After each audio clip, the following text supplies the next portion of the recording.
नमस्ते प्यारे बच्चों। तो आइए आज हम इस वीडियो के माध्यम से कक्षा 8वीं की गणित का अध्याय 3 दिया गया है। इसमें है चतुर्भुजों को समझना। तो इसके पहले वाले जो अध्याय थे हमने पिछली वीडियो के माध्यम से समझ लिए थे और अपनी 8 ग्रेड में भी उनको भर लिया था। ठीक है, तो आगे हम इसमें देखेंगे जो अध्याय 4 दिया चतुर्भुजों को समझना। देखिए, चतुर्भुजों में से भी ऐसा एक प्रश्न आता है जो मीन्स का मिनट परीक्षा में पूछा जाता है, इसलिए इस अध्याय को बहुत अच्छे से समझिए। कुछ बच्चों को इसकी जानकारी भी नहीं होगी कि मीन्स का मिनट परीक्षा क्या होती है। तो जो मीन्स का मेरिट परीक्षा है उसमें प्रत्येक विद्यार्थी को जो परीक्षाएं पास हो जाते हैं उसको 12,000 रुपये की स्कॉलरशिप शासन प्रति वर्ष 12वीं तक देती है। ठीक है, तो वो ज़रूर हमें इसको समझ लेना है और उसके जो फॉर्म हैं फॉर्म भरे जाते हैं तो उसकी जो नोटिफिकेशन उसकी सारी जानकारी इसी चैनल के माध्यम से आपको बताई जाएगी। यदि आप चैनल पर नए हैं तो चैनल को सब्सक्राइब करके रखें जिससे कि आगे की सभी जानकारी आपको प्राप्त हो सके। तो देखिए, आज हम इसका देख रहे हैं चतुर्भुजों को समझना। इसमें जो चतुर्भुज दिए गए हैं कौन कौन से चतुर्भुज होते हैं, तो देखिए यहाँ पे जैसे इन लोगों ने बताया कि समलंब चतुर्भुज है, तो ये समलंब चतुर्भुज बताए गए हैं। यहाँ पे ये समलंब चतुर्भुज हैं सभी।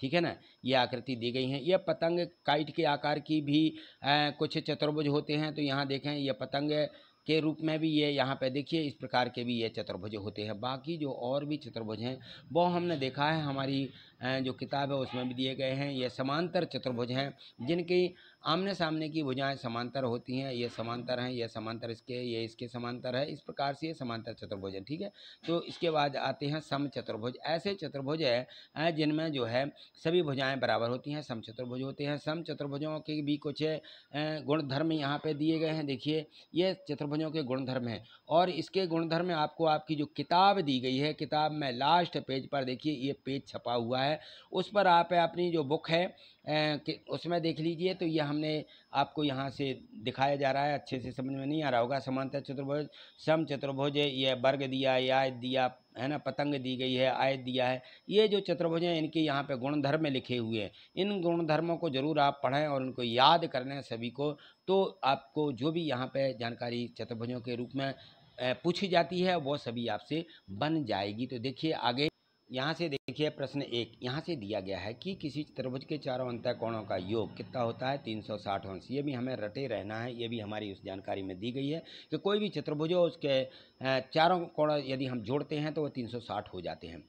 यदि किसी चतुर्भुज के विकर्ण परस्पर समकोण पर समद्विभाजित करें तो वह क्या होगा, वह एक आयत होता है। क्या होता है, एक आयत होता है। आयत के जो विकर्ण हैं वह समकोण पर समद्विभाजित करते हैं। ठीक, चलिए आगे देखें। षष्ठभुज के प्रत्येक अंतःकोणों का योग, जो षष्ठभुज रहता है उसके अंतःकोण पूछे गए हैं। तो देखिए अंतःकोण निकालने का एक सूत्र होता है n-2 गुणित 180। ये जो सूत्र है इस सूत्र के माध्यम से सभी कोई भी षष्ठभुज समकोण मानी कोई भी आपको भुज दिए गए हों, कहना चाहिए त्रिभुज है, आयत है, यानी सम चार चतुर्भुज है, पंचभुज है, षष्ठभुज, अष्टभुज कोई भी दिए गए हों तो उनके यहाँ पे मान रख करके हम निकाल सकते हैं। तो षष्ठभुज दिया गया था तो यहाँ पर देखें तो यहाँ 6 में से 2 जाएंगी 4 में आप 18 का गुणा कर देंगे, 18 चौके 72 यानी 720 उत्तर आ जाएगा, जो यहाँ पे सी में दिया गया था कि अंतःकोणों का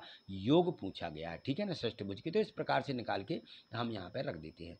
आगे प्रश्न देखें तो प्रश्न 4 दिया गया है। यहाँ पे आपको जरूर समझना इस प्रकार के प्रश्न, ये प्रश्न जो यहाँ पे दिया गया है ये प्रश्न क्रमांक 3, ये मीन्स का मेरिट परीक्षा में पूछा गया है। इसको सूत्र को भी बहुत अच्छे से याद रखेंगे आप। ठीक, चलिए प्रश्न क्रमांक 4। एक चतुर्भुज के 3 कोण बराबर हैं, चौथे कोण की माप 120 अंश है। बराबर कोणों में से प्रत्येक की माप ज्ञात कीजिए। तो कैसे ज्ञात करेंगे, अब देखिए बाकी के 3 कोण हमें क्या दिए गए हैं, बराबर दिए गए हैं और एक चौथा कोण इसमें 120 अंश का दिया गया है। तो उसको हम इस प्रकार से लिखेंगे कि माना बराबर कोण x हैं। तो यहाँ क्या आ जाएगा, देखिए मैं आपको हल करके बता रहा हूँ कि x धन x से पहला कोण, दूसरा कोण धन, तीसरा कोण धन, चौथा कोण 120 अंश बराबर कितना हो जाएगा, चारों का योग 360 अंश होता है। चतुर्भुज के चारों कोणों का योग 360 अंश। ये चारों कोण इस प्रकार से जोड़ दिए तो 3x धन 120, तो यहाँ आ जाएगा 3x और बराबर 120। 360 में पक्षांतर करके इसको घटाएंगे तो ये मिल जाएगा 240, यानी 3x बराबर कितना मिल जाएगा 240 और बटे में ये 3 पहुँच जाएंगे। तो 3 से इसको काट दीजिए तो x का मान बटे 3 करके 3 8 24 यानी 80 अंश आ जाएगा। बराबर कोणों के मान आएंगे, प्रत्येक का जो मान होगा वो 80 अंश होगा, तो सी में दिया गया था। इस प्रकार से हमें निकाल के रखना है। यह प्रश्न भी वो जो मीन्स का मेरिट परीक्षा है उसी की तैयारी के लिए है। ये जो अध्याय हमारा 4 दिया गया है, अध्याय 4 में से बहुत कुछ पूछा जाता है। प्रत्येक प्रश्न आपको समझना है और कोई भी प्रश्न छोड़ना नहीं है। यह प्रश्न उसकी मीन्स का मेरिट परीक्षा में पूछे जाते हैं, वार्षिक परीक्षा में तो पूछे ही जाते हैं। चलिए यहाँ देखिए प्रश्न क्रमांक 5, एक वर्ग ABCD के विकर्ण O बिंदु पर मिलते हैं। एक वर्ग है जब त्रिभुज AOB है एक। अब AOB त्रिभुज बनाना है तो देखिए हम इस प्रकार से एक वर्ग बना लेंगे। यही मान लें कि ये एक वर्ग बना हुआ है, ठीक है ना, ये वर्ग है। अब ये वर्ग हम वर्ग बना लेते हैं, ऐसा ही वर्ग होगा और इस वर्ग के विकर्ण O पर क्या करते हैं, मिलते हैं। इसके विकर्ण ऐसे ऐसे खींच देंगे। देखिए ये विकर्ण होते हैं, ये विकर्ण खींच दिए। अब इसमें से मान लीजिए हमने कहीं से भी शुरू किया कि ABCD ऐसे क्रम से रहते हैं, तो अब इन्होंने पूछा है कि AOB, AO यहाँ पे रहेगा, AOB ये जो त्रिभुज होगा ये किस प्रकार का त्रिभुज होगा, ये समबाहु त्रिभुज होगा, क्योंकि इसके विकर्ण समद्विभाजित करते हैं। तो ये जो विकर्ण था ये समद्विभाजित होने से ये बराबर बराबर विकर्ण आ जाएंगे, जितनी इसकी भुजा होगी उतने ही, तो यह समबाहु त्रिभुज बनेगा। यह भी हमें देखना है। चलिए आगे देखें प्रश्न क्रमांक 6, यहाँ से प्रश्नों को हल करना है। एक समबाहु भुज की भुजाओं की संख्या ज्ञात करना है जिसके प्रत्येक बाह्यकोण का माप दी गई है। तो यह सूत्र होता है, इसको बिल्कुल रट लीजिए कि कोई भी बहुभुज हो, समबाहुभुज में भुजाओं की जो संख्या निकालना होती है वह 360 बटे बाह्यकोण की माप, ये सूत्र है। तो इस सूत्र को याद करना है। तो 360 बटे बाह्यकोण, बाह्यकोण का मान दिया था 60, 60 से भाग लगा देंगे इस प्रकार से, शून्य शून्य काटिए, 6 कम 6, 6 6 36 आ जाएगा। तो कितनी भुजाएं आ जाएंगी, बहुभुज की भुजाओं की संख्या 6 हो जाएगी। ठीक इस प्रकार से निकाल करके रखना।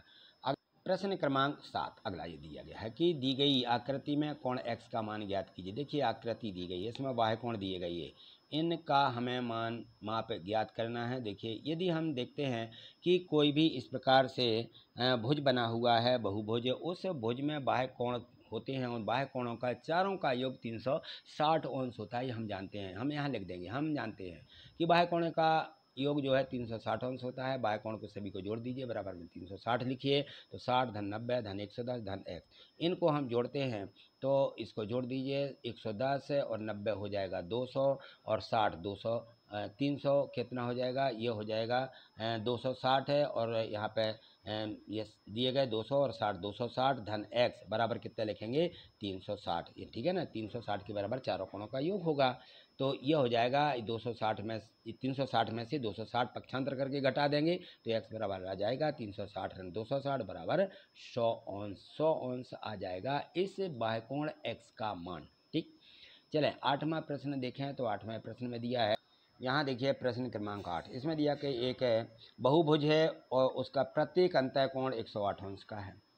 प्रत्येक अंतःकोण 108, इसकी भुजाओं की संख्या ज्ञात कीजिए। इस बहुभुज में कितनी भुजाओं की संख्या होगी। तो हमें मालूम है कि बाह्यकोण एवं अंतःकोणों का योग 180 अंश दिया गया है, तो इसका एक बाह्यकोण कितने का होगा ये निकालना है। तो हम जानते हैं भुजाओं की संख्या बराबर 360 बटे बाह्यकोण। बाह्यकोण कैसे निकालेंगे, यहाँ देखें अंतःकोण दिया है, कितना दिया 108 अंश है, ठीक है ना, एक, तो उसका बाह्यकोण कितना होगा 180। दोनों कोणों का योग 180 अंश होता है। जैसे मान लीजिए ये यहाँ पे मान लें, तो ये मान लो कोई चित्र बना हुआ है और इसमें ये अंतःकोण है और ये बाह्यकोण है, तो दोनों का योग कितना हो जाता है, दोनों कोणों का योग हमें यहाँ पे लिखना होगा कि, तो जब कभी भी हम बाह्यकोण निकालते हैं तो ये देखिए यहाँ फिर से बता रहा हूँ मैं, ऐसा निकाला जाता है। जैसे मान लीजिए ये कोई चतुर्भुज दिया गया है, तो इसमें ये कोण बढ़ा लेते हैं ऐसा, ये इसके बाह्यकोण कहलाते हैं, ये बाहर वाली कोण बाह्यकोण है, ठीक है, ये अंतःकोण। तो बाह्यकोण और अंतःकोण का योग 180 अंश होता है, ये पूरे कोण का योग 180 अंश होता है। 180 में से हम 108 घटा देंगे अंतर वाले कोण को, तो बाह्य वाला कोण निकल आएगा। तो 180 ऋण 108 घटाया तो 72 अंश, बाह्यकोण का मान मिल गया।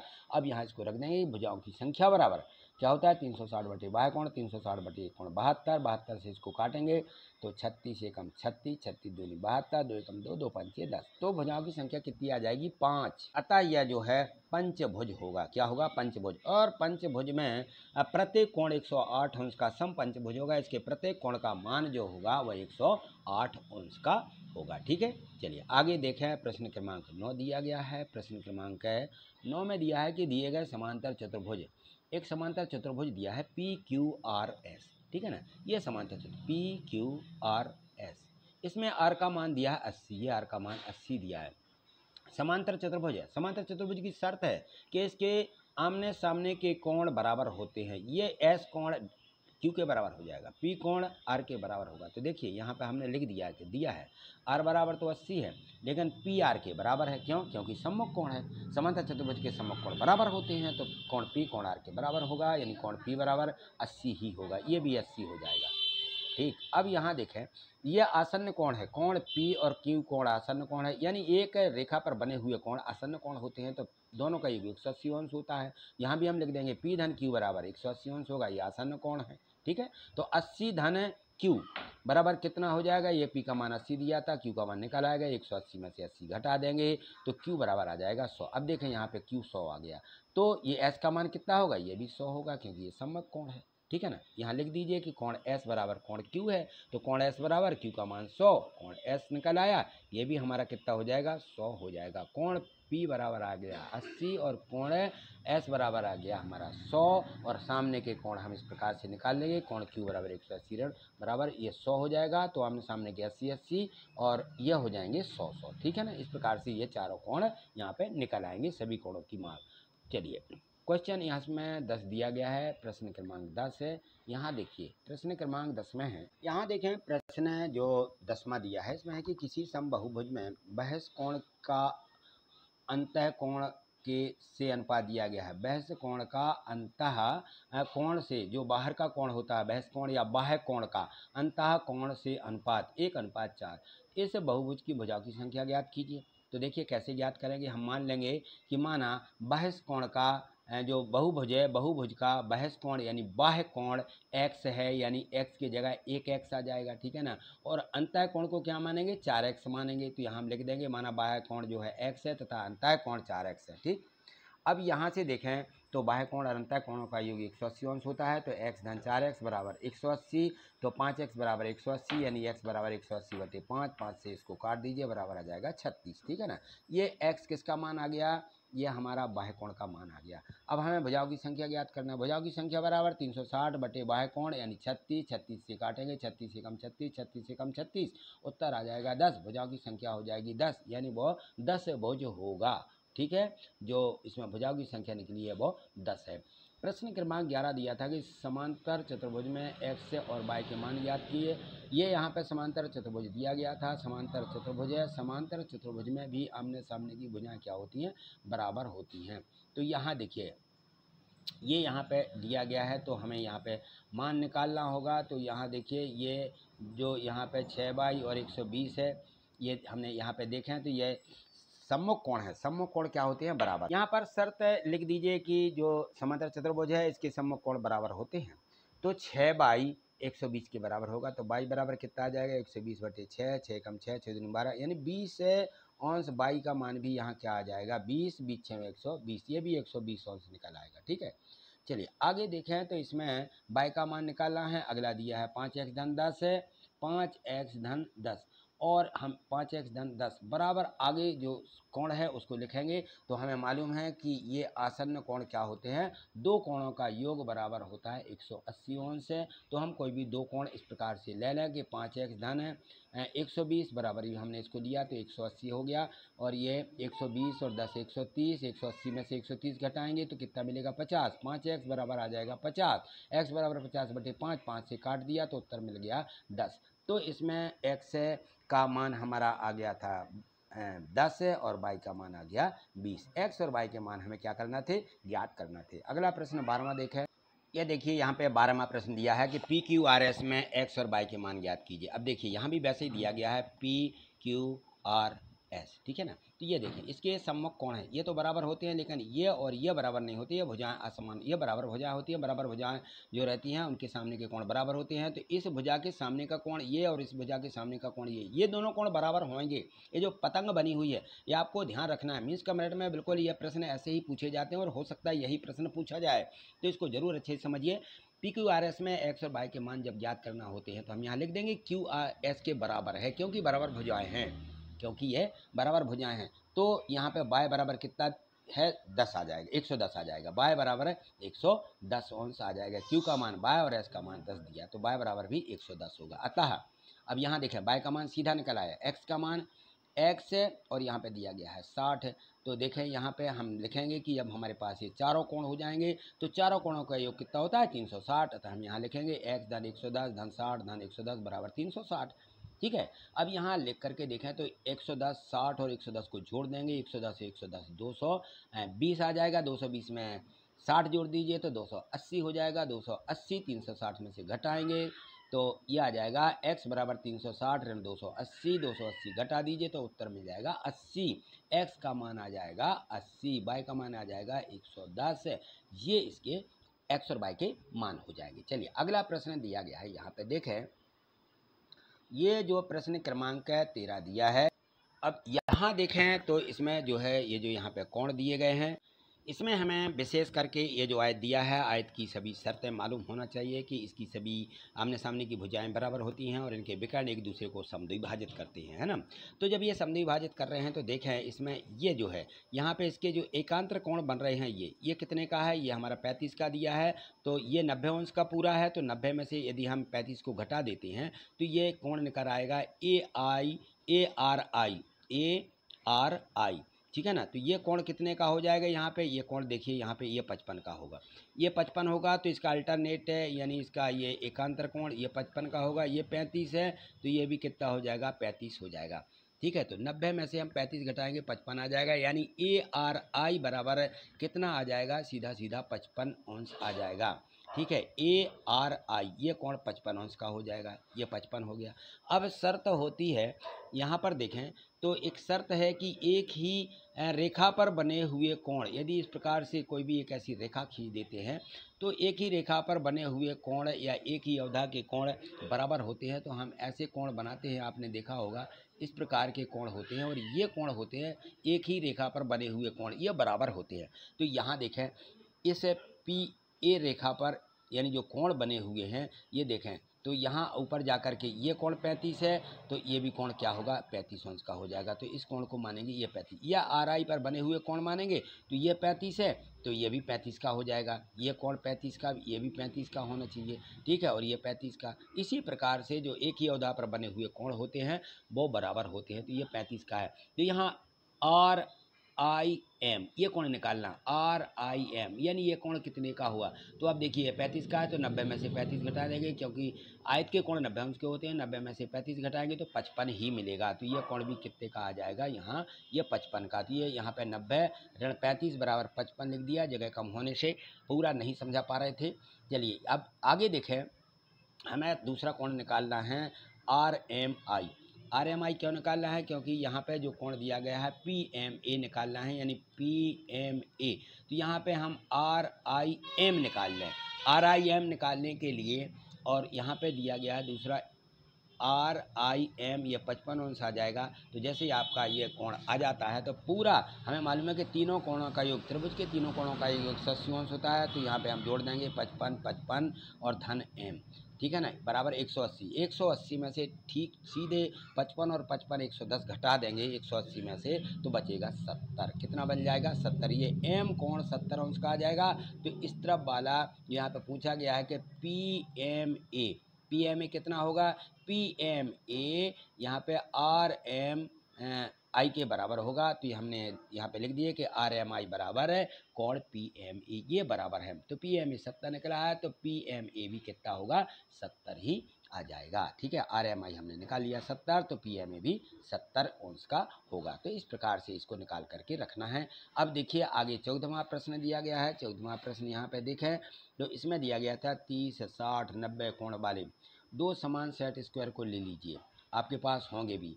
अलग अलग प्रकार के चतुर्भुज बनाएं, इनसे प्रत्येक चतुर्भुज का अवलोकन करें, निम्न में से इस तालिका को पूर्ण करिए। दो सेट स्क्वायर लेना है। सेट स्क्वायर आपके कंपास बॉक्स में दो सेट स्क्वायर रखे रहते हैं, वही हैं सेट स्क्वायर।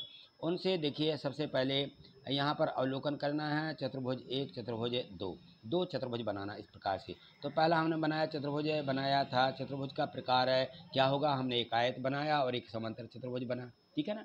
अब इनके हमें क्या सम्मुख भुजाएं बराबर हैं, तो दोनों की सम्मुख भुजाएं बराबर हैं। क्या सम्मुख कोण बराबर हैं, हाँ सम्मुख कोण भी इनके बराबर हैं, ठीक है। यहाँ पे आयत और समांतर चतुर्भुज बन रहे हैं। क्या बताइए विकर्ण बराबर हैं, तो इनका जो चतुर्भुज है हमारा आयत था उसके विकर्ण बराबर होते हैं, समांतर चतुर्भुज के विकर्ण बराबर नहीं होते हैं। देखिए समांतर चतुर्भुज इस प्रकार से बनता है, ये बनेगा समांतर, इसके विकर्ण ये लंबा होता है छोटा, ये विकर्ण बराबर नहीं होते हैं। अब बताइए कि क्या विकर्ण एक दूसरे को समद्विभाजित करते हैं, तो देखिए इनके विकर्ण जो है एक दूसरे को समद्विभाजित करते हैं, हाँ लिख दीजिए। क्या प्रत्येक कोण समकोण होते हैं, नहीं, आयत के कोण प्रत्येक कोण समकोण होंगे, लेकिन समांतर चतुर्भुज के प्रत्येक कोण समकोण नहीं होते हैं, ठीक है ना। ये छोटे और बड़े दिखाई दे रहे हैं। चलिए आगे देखें, प्रश्न क्रमांक है इसमें 15वां दिया गया है, और इसमें दिया था कि एक पतंग यानी काइट है ना, इस प्रकार का विशिष्ट प्रकार का एक चतुर्भुज बना करके उसके बाह्य कोणों की मापों का योग ज्ञात कीजिए। तो बाह्य कोणों की मापों का योग हमें निकालना था, तो ये इस प्रकार से एक पतंग बनाएंगे, उसकी ये बाह्य कोण ऐसे ऐसे दे देंगे, ठीक है। तो ये देखिए 60-60 के हो जाएंगे, और ये 120 अंश के होंगे। इन सबको जोड़ा और बराबर में लिख दिया 360। ये सभी बाह्य कोणों का एक 360 ही आता है, ये हमें पहले से शर्त भी मालूम है, ठीक है। चलिए इस प्रकार से इसमें जो प्रश्न 15 तक दिए थे, आपने सभी प्रश्नों को बहुत अच्छे तरीके से समझा होगा, अपनी एड ग्रेड बुक में भी लिखें। अब बताइए कि आपको वीडियो कैसी लगी। यदि वीडियो पसंद आई है तो चैनल को सब्सक्राइब करें, क्योंकि आगे यदि आप इसी प्रकार की वीडियो देखना चाहते हैं, और प्रत्येक वीडियो को लाइक अवश्य करिएगा, ठीक है। आज इतना ही, मिलते हैं अगली वीडियो में। थैंक यू, धन्यवाद।